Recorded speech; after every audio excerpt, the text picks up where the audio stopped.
over to our list here. Blank your investments in many stocks until you become an expert, blank, blank, are an excellent way to do this. This is diversify your investments in many stocks until you become an expert. 5 is the word allocate. 4 is the word, or 6 is the word diversify. What's the difference between those two? Allocate and diversify. Why 2 words?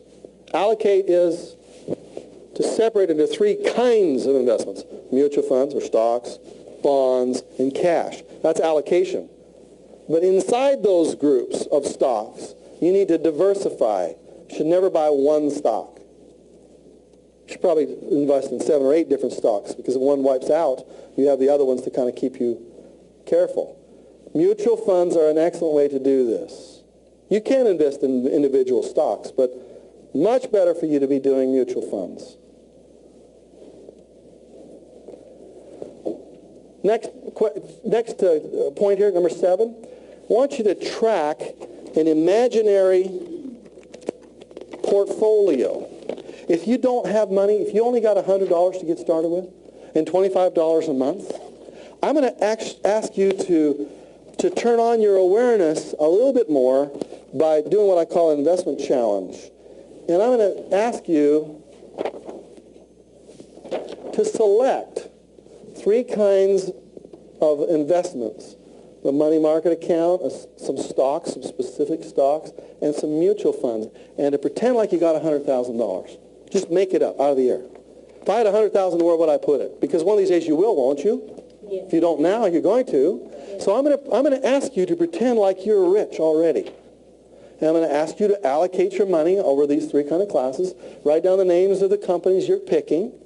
How much of your money are you going to put in IBM? How much of your money are you going to put in, some Wells Fargo or whatever it happens to be? What's the symbol of that stock? And then I want you to track that stock over a period of time. Same thing with mutual funds. Open up your USA Today and take a dart and throw at it. Pick something right out of the hat. Start tracking it. And watch what happens to its value over a period of time, so you get the experience, so it gets into your blood, so you really get to sense what it's like. Because even some of you, well, the reason I'm asking you to do this is because some of you guys are going to live to 100. Some of you are going to live to 110. In fact, many of you who are using Usana, sky's the limit, you know what I'm saying? You just never can tell. You're going to live way past your retirement age. Some of you are going to think you're going to retire at 65. You got 35 years left. What are you going to do with your life? You're probably going to have several businesses going on when you're 80. And you're going to be investing in your stock portfolios. Some of you are in your 30s and 40s. You've got years to get this into your system of how to make this money grow. And you've got years to train the people who are going to come along after you on how you want your money to be distributed when you're gone. Because you're going to go. So it's time for you to figure out the rules you want your money to be managed by when you're not here any longer. And so this is an excellent way to do it. You just pretend like you got the money and you start investing it. And your awareness is going to peak up, and you're going to get a whole lot better investing decisions based upon what you do here. Keep on going. With experience, this is what Warren Buffett says, with experience, you can afford to, see up here I said diversify your investments. If you're investing in specific stocks or mutual funds. But Warren Buffett says, with experience, you can afford to concentrate. And what he says down here is, put all your eggs in a few baskets and then watch those baskets. Carnegie said that too. Don't try to figure out what the market is doing. Figure out businesses you understand and concentrate on them. Diversification is protection against ignorance. But if you don't feel ignorant, the need for it goes down drastically. Warren Buffett is not ignorant. And therefore, he does a lot of concentration. Number 9, blank your companies regularly, track them regularly, watch them, look over them. As Peter Lynch said, who was the manager of Fidelity Magellan for many years, one of the best long-term plays in the world, he says, if you don't study any companies, you have the same chance of success buying stocks as if you do in a poker game if you bet without looking at your cards. That'd be pretty stupid, wouldn't it? To bet money without looking at your cards. And therefore, You need to check your companies regularly to see if they still have market dominances. And number 10, the blank you invest, the lower your risk. The longer you invest, the lower your risk. What I'm trying to teach all of you guys to do is to invest even in an imaginary way. Because the longer you invest, even play money, the lower will be your risk when the time gets to the point where you've got lots of money to really play with. Okay? And your goal, everybody's goal in the room, is to take their surplus investment money and to make it grow at least 10% rate of return every year. And hopefully more than that. Okay? Skill number 5 is how do you make money? Now, I've already got some of my money going out of my life and into my mutual funds and my bonds and stocks and things of that nature. Even if it's only 25 bucks a month, you can do that. But that's not enough. The future requires everybody in this room and everybody you ever meet from now on to become an entrepreneur, a home-based business person. Whether it's a network marketing company, which is one way to do it, or to own your own business of some sort, do some real estate investments. All of you in this room have to own your own business somehow. You've got to own it. It used to be in the past that we could become part of a company and buy that company and put our whole lives into it, but that's changed. It just drastically has changed. And it's been caused by global competition. These computers that are now sitting on our desks, do you remember when those were not prevalent? How many of you took computer classes in college and you had a big mainframe that you spit cards into? You remember what that was like? Okay, that world is gone forever. The power of that mainframe is now sitting on your laptop computer. The big room of the first computer would fill up a room this size is now found on one Pentium chip. And it's a massive difference for our future. Each of you has to be a business person. What business are you going to go into? Since you got to do it.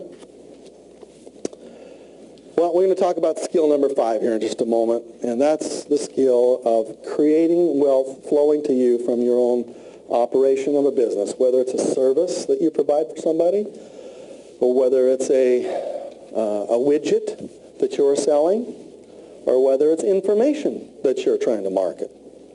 And we're moving into the information age, and each of you is sitting on right now in your life, each of you is sitting on $1 million worth of stuff that's in your brain right now. And tomorrow I'm going to show you how to get it out of the brain and how you can make a business out of it and to have that be your lifelong stream of income.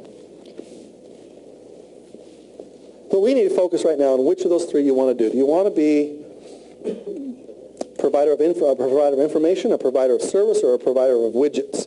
A widget would be a product of some sort. Some of you are already in various different businesses now. How many of you are in the information business right now? See, raise your hands on that. Okay, good. How many of you are in the widget business? Let me see, raise your hands on that. Selling stuff, things, widgets. Okay, and how many of you are in the service business, providing service of some sort? You know what the difference is? The service would be, give me an example of a service business. Accountant. An accountant, okay? He's not really selling you, something you take home. He's just selling you the way he processes the information, okay? What's another service business? Pardon me? A family? Travel agent, okay. That would be a service business, right. There's no widget you get when you go to the travel agent. They give you a little tiny piece of paper, but that's what you get. And then finally you've got your information business, which is selling information to various groups of people. Let's look at the 3 kinds of preneurs you can be. And I'm going to have you choose which kind you're going to be. And how you're going to tell is by what your heart tells you. Because that's the only way for you to create wealth anyway, is stuff you like to do. Secret number 5 is to do what you love and the money will follow. It's very difficult for you to make money at something you don't like. Because when you wake up in the morning to go to that quote-unquote job, even if you own that job, if you're a business person and you own it, it's difficult for you to get up the energy that it takes to go to that particular place and do your thing if you don't really love it. Did I have to work myself up to come here and talk to you today? Can you sense that I kind of like this stuff? I like this stuff, and I like you, and therefore it's not hard for me. It's not work for me. Oh boy, I get to go do what I do. See, that's what's fun. That's my candy. You are my candy. You're it. What a lucky guy I am. So when you go to do your thing, is it candy to you or is it vegetables? Should be vegetables, I know. Okay. So it all goes with what your heart is. Now, three ways, the three kinds of preneurs. One's an intrapreneur, one's an entrepreneur, and one would be an infopreneur. Differences between those three. An intrapreneur is a person who works in a company but figures out a way for part of that company's profits to flow to them. Now, many of you would work at a stock issuing company, and you get what we would call options, right? Be able to buy percentage of the shares of that company just by working there or getting an option on it. That's a real part of what we call it being an intrapreneur. You're in the company, but you're becoming an owner of it somehow. And as the future unfolds, we don't have models for this really too much these days. But the models in the future are going to be, you go to work for a company and you say to the boss, hey, if I come up with an idea that cuts your expenses and increases your bottom line, will you give me a little piece of that? You know, and they're going to come up with models where they'll say, yeah, if you got an idea that makes us more profit, increases our net worth, we'll let you have a little sliver of that profit for the rest of while you're here at this company. And the models are more and more coming, but they're very few these days because that's just not the way businesses really thought. They usually thought of employees as pretty much expendable, coming and going. Eventually, you're going to become good enough at your skills where you're going to be a free agent. And I think that's what you should start thinking of yourself. You know, a free agent goes to whatever company they want to go to. Here's Deion Sanders just signed a free agent deal for how much money? $35 million over the next 5 years. He got how much money up front? $13 million up front. $14 million. It's huge amounts of money up front. Last year he plays for a Super Bowl winning team. He's got his ring now. Now he's a free agent. He's on the market. Anybody can take him, and they're looking for the top players. So he can bid up his price whatever he wants at this point. Are you a free agent in your company? Where you work, are you a free agent? Do they recognize your value that way so that if you left, you'd be out? I mean, they'd be out? If you left, would there be a big hole in your company, or would it be like most people, put your hand in a bucket of water, when you pull it out, it just looks like it's just the company went along right along without you? There's some companies that you need to create yourself as an indispensable part of that company, an indispensable wheel in the machine of that company. We're learning a lot about this. We're learning about the mindset. And I'm building a foundation for you guys right here. It's the way you think about money, the way you control it. And this stuff is very rarely taught in context. Your little snippet here, like you're reading a money magazine, and you see this ad pops out at you, and it says, 5-star. Yeah, 5-star what? A mutual fund. Well, what kind of mutual fund is it? It's a no-load mutual fund. Okay, that's a little more helpful. How much does it take me to get involved in this? It's $2,500. Well, I can't do that one, as I don't want to put that kind of money into it, don't have it, or whatever. So there are a lot of advertisements that are going to be coming up in your life here as you become more aware, and it's going to be more confusing, not less confusing. You need a system to kind of simplify things for you. So Terrence came up to me and he said, you know, I'm pretty new to some of this stuff, you know. I get home and, you know, what am I supposed to do? You know, how am I supposed to get started on this stuff? I mean, how do I know how much extra money I have in my life? I've just barely started using this money tracker thing, so I don't know how much extra money I have to put into these investments. And I just said, well, pick $50 or $100, start off with some minimum amount that you think you can handle. You know, look in a money magazine. Just open up Money Magazine and look through the ads and see which ones turn you on. And then just call them on the phone. They'll give you a toll-free number right in there. What's your minimum investment? I only got $100 to start with. Someone will say yes, someone will say no, and finally you'll figure out one that works for you. Or you call in the yellow pages, you call somebody who's a financial planner and handles mutual funds, and you ask them what you can get involved in. So really, what investing is a leak out of your bathtub. That's your savings right here. That's where you're trying to get this money out of your life so you can stick it over there somewhere to lose it. Faucets, however, are what we call making money. That's being an entrepreneur. I've got to turn a faucet on. so that I can have more money to flow into my investments. Now let's just see a bigger picture of the way the money flows.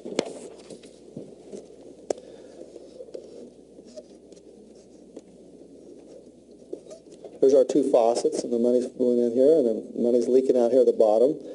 When we have our business account, another faucet that we're trying to do here, we're trying to really create several different buckets to put our money into.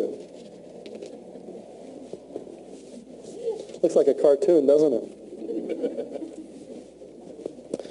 And so, or what we're trying to do is put in three kinds of buckets. One would be very safe, very safe. And so this would be your,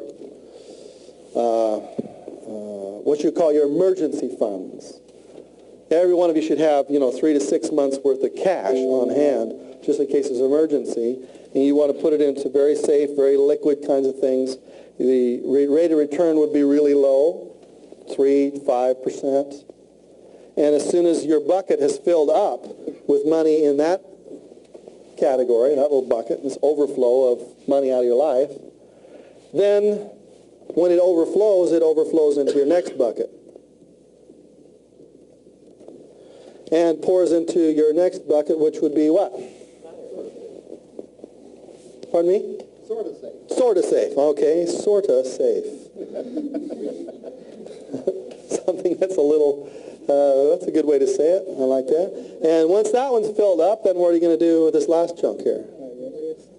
You're going to put, high risk. Yeah, high risk. Riskier things, okay? Kind of risky. And so sort of safe, now they're kind of risky, okay? Kind of risky, okay.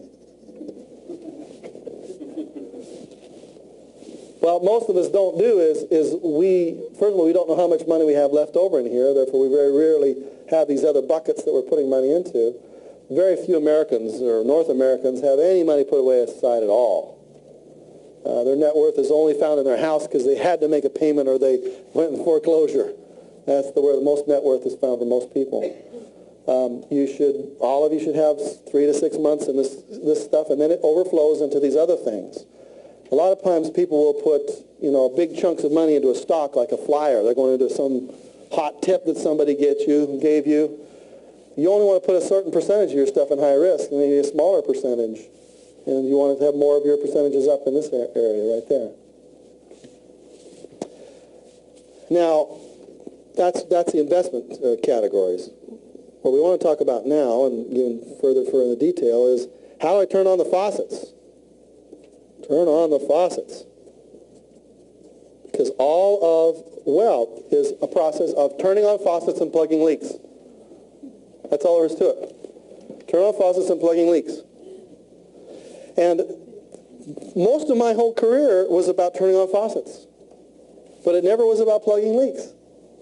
And I had so much money flowing here at the top, and then I looked 10 years later and there wasn't any money left. I said, well, I'll just go make some more. And finally I got tired of that. And I said, wait a second. Boy, if I'd just taken, of all the money's flowed through my fingers in the last 10 years, if I'd just taken 5% of it and put it somewhere, there'd be a bank account with millions of dollars in it. Couldn't I have got by on less than, on 95%? Could I have got by on 90%? Yeah. Well, my attitude was just, spend it. Let's have fun. Life's to be lived, right? Well, that's a very selfish attitude because money is to be shared. And so the turning on the faucets, the reason I want you to do this plugging the leaks first stuff is because if you don't have a system for controlling the money that flows into your life, you are out of control. You're going to crash and burn. For instance, if a guy comes up to me and says, I want to be a real estate rich investor, teach me how to do that, Bob. I want a 100-unit apartment building. I said, do you balance your checkbook? No, I want to get rich so I don't have to do that kind of thing. Does the apartment building have a checkbook attached to it? Yeah. Does it have 100 times more money flowing into it that's flowing into your life? Yeah. If you can't balance your little checkbook, what's going to happen when I give you a big checkbook? You're going to go belly up real quickly because you don't have a system to control it. So whether you have $1,000 a month coming into your life, or whether you have $100,000 a month through your life, it's the same thing. It's the same system. It flows the exact same way. It's just the numbers are a little bit smaller. You know, $1,000 comes in from my job. I pay my leaks. I have a little bit that spills over here to go toward my savings. Pretty soon a little bit leaks over there to go towards my moderate investments. Pretty soon a little leaks over there to go to my risky investments. Whether it might be $10 a month, you know, because it's the same thing. As if your money flows the same when you hit the big time, then you want to have the same kind of percentages keep flowing, and then your prosperity just keeps growing like that.